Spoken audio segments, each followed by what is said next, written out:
Bonsoir à tous, soyez les bienvenus dans le 18h Info de Télé Nantes. Dans ce journal, nous verrons en détail les débats au conseil départemental autour de la violence routière. Certaines routes de Loire-Atlantique devraient voir leur limitation de vitesse baisser. Nous suivrons également la mobilisation des lycéens à Boye et des étudiants à Nantes. Ils continuent de manifester contre la loi travail. Enfin, vous revivrez la classique Loire-Atlantique, la référence des courses cyclistes dans le département. L'équipe Cofidis s'est imposée ce dimanche sur les routes du Sud-Loire. Après un début d'année dramatique sur les routes de Loire-Atlantique, le conseil départemental va pousser les automobilistes à lever le pied. La mesure phare de ce plan anti-violence routière, la limitation à 70 km/h de certains axes secondaires du département. Elle est actuellement en débat entre élus.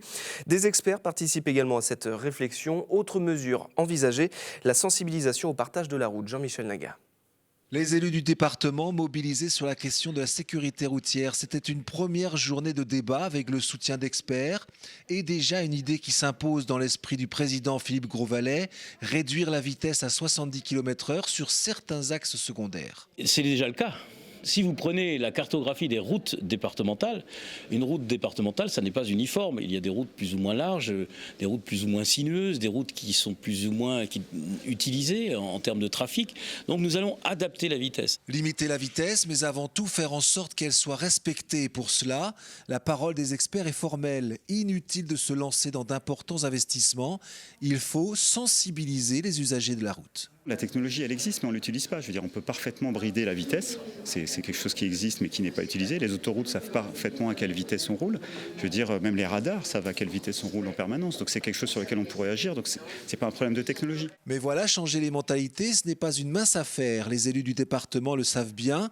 Leurs actions n'ont pas toujours les résultats espérés. Quand on met en place tout un système de parking autour des écoles, etc., et on voit que ce qu'on fait, c'est pas suffisant. Les gens voudraient emmener leur enfant dans la cour avec la voiture, sans descendre de la voiture. Donc ça, c'est pas possible. Et ce n'est que le début de la réflexion pour ces élus qui veulent appuyer les actions de l'État avec un principe très simple, la sécurité routière, c'est l'affaire de tous. À Nantes, les contrôleurs aériens sont en grève depuis ce dimanche. Ce mouvement national a entraîné de nombreuses perturbations. 18 vols sur 122 ont été annulés ce lundi à Nantes-Atlantique, ce qui représente environ 15% du trafic. Les compagnies aériennes, notamment Air France, encouragent donc les voyageurs à repousser leur trajet jusqu'à jeudi. Cela concerne les vols nationaux. Les aiguilleurs du ciel ont cessé le travail pour exiger la fin de la baisse des effectifs dans leur rang. Autre revendication, le maintien de certaines primes. La mobilisation continue chez les étudiants et les lycéens contre le projet de loi travail, notamment à Boye où le lycée est bloqué par les élèves depuis ce lundi matin.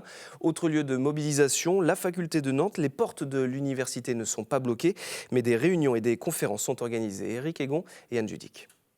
Ils sont les seuls de l'agglomération nantaise à s'être mobilisés ainsi ce matin. Barrières, poubelles, les accès au lycée Alcide d'Orbigny sont bloqués. Le mouvement s'est amorcé avant le week-end et tout s'est organisé via les réseaux sociaux. Depuis ce matin, à 6h, il y en a qui se sont levés, qui sont venus poser les barrières ici. On continue demain aussi sur le même topo. Et donc après on essaye, donc on a appelé des syndicats pour qu'ils viennent nous en parler, pour qu'on puisse débattre aussi. En fin de matinée, c'est la CGT qui a répondu à leur appel. Mission, informer et répondre aux questions des jeunes. On passe de protéger les salariés, l'objectif du Code du travail, à du coup donner les clés pour le patronat pour qu'il puisse faire ce qu'il veut au niveau de ses salariés. Nous on n'est pas là pour évidemment récupérer quel que soit le mouvement ou quoi que ce soit, mais voilà, si on peut apporter des compléments d'information parce qu'il y a souvent un problème de désinformation et donc du coup si on peut apporter un autre regard, une autre analyse que celle qu'ils peuvent avoir soit en famille, soit dans leurs médias à eux, enfin voilà, c'est aussi d'apporter autre chose. Devant l'université à Nantes, le syndicat a même sorti le barnum pour être bien visible. Dans cette mobilisation contre la loi travail, les jeunes sont un allié qui pèse de plus en plus lourd. À la faculté, réunions et conférences se succéderont jusqu'à jeudi. Pas de blocus pour le moment. Après la manifestation de jeudi à Nantes et les échauffourées qui ont opposé les forces de l'ordre aux casseurs, un jeune homme de 22 ans a été condamné à 6 mois de prison ferme. Il était jugé en comparution immédiate, accusé d'avoir blessé un policier en marge de la manif près de la place Gralin.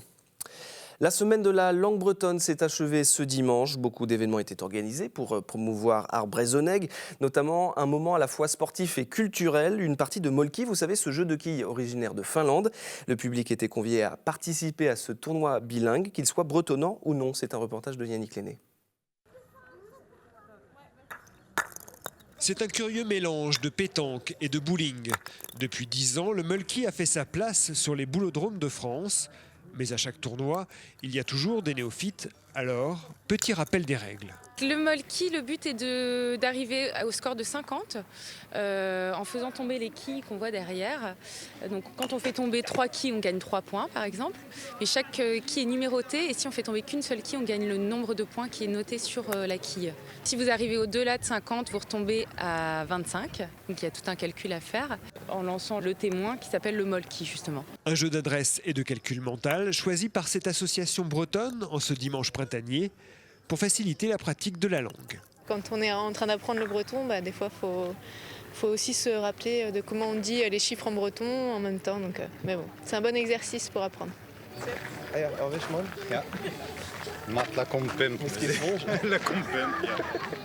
Et en breton comme en français, pas facile de s'y retrouver dans le compte des points. Mais ici, l'essentiel est ailleurs. C'est justement un petit peu moins technique que la pétanque, donc c'est beaucoup plus convivial et donc tout le monde a le sourire et personne ne se prend au sérieux. On peut jouer avec les enfants de tout âge, de 7 à 70 à 99 ans. Il faut avoir une technique particulière. Vous, c'est quoi votre truc? C'est la chance en fait. Le HBC Nantes a un pied et 4 orteils en quart de finale de la Coupe EHF. Les Violets se sont imposés pour la 4e fois en 5 matchs de Coupe d'Europe cette saison, cette fois face aux Néerlandais d'OCI Lions, 30-24. Un résultat qui permet au H de s'accrocher à la première place de son groupe.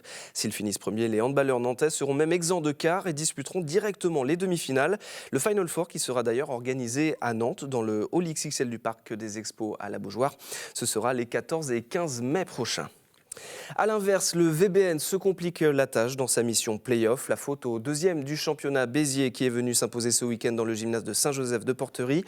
Score final 3-7-1 pour les Héroltaises. Conséquence au classement, les Nantaises sont 9e de Liga à égalité de points avec le 8e et dernier qualifiable pour les play-offs. Le VBN enchaîne dès mardi face à un concurrent direct, Chamalières. Il n'a plus le droit à l'erreur. Je vous propose d'écouter Sylvain Quinquis au micro de Yannick Lenné. Le match de mardi est très important pour nous par rapport à la qualification. Les 3 points sont nécessaires face à Chamalières parce qu'on doit assurer le plus vite possible la qualif pour les playoffs et nos 2 prochains matchs, on joue les 2 derniers, donc on doit faire le plein de points pour assurer cette qualification. C'est le rendez-vous à ne pas manquer pour les fans de cyclisme dans le département. La classique Loire-Atlantique, la seule compétition professionnelle du 44 et qui attire chaque année les gros calibres du circuit français. Ce dimanche, le peloton s'était lancé de la Foissière pour allier Vertou. Une journée marquée par l'abandon de Brian Coquard et la domination sans partage de l'équipe Cofidis. Le récit de cette classique est signé Yannick Lenné.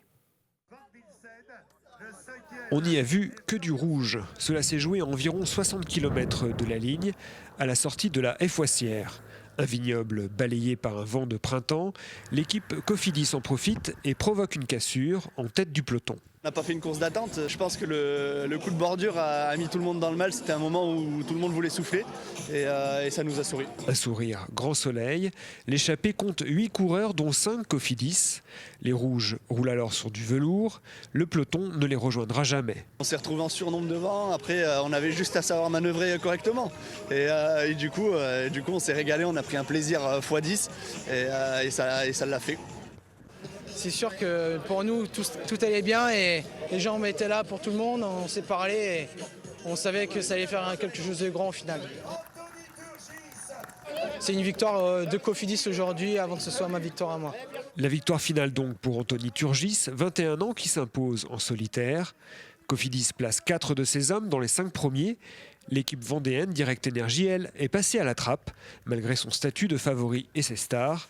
Sylvain Chavanel termine 15e, Thomas Voeckler 33e. Le Savenésien Brian Coquard, lui, a abandonné. Et c'est la fin de cette édition. Merci beaucoup de l'avoir suivi. L'information en Loire-Atlantique continue sur notre site telenantes.com, mais également sur nos réseaux sociaux, Facebook et Twitter. Je vous souhaite une très bonne soirée sur notre chaîne. Tout de suite, c'est la météo.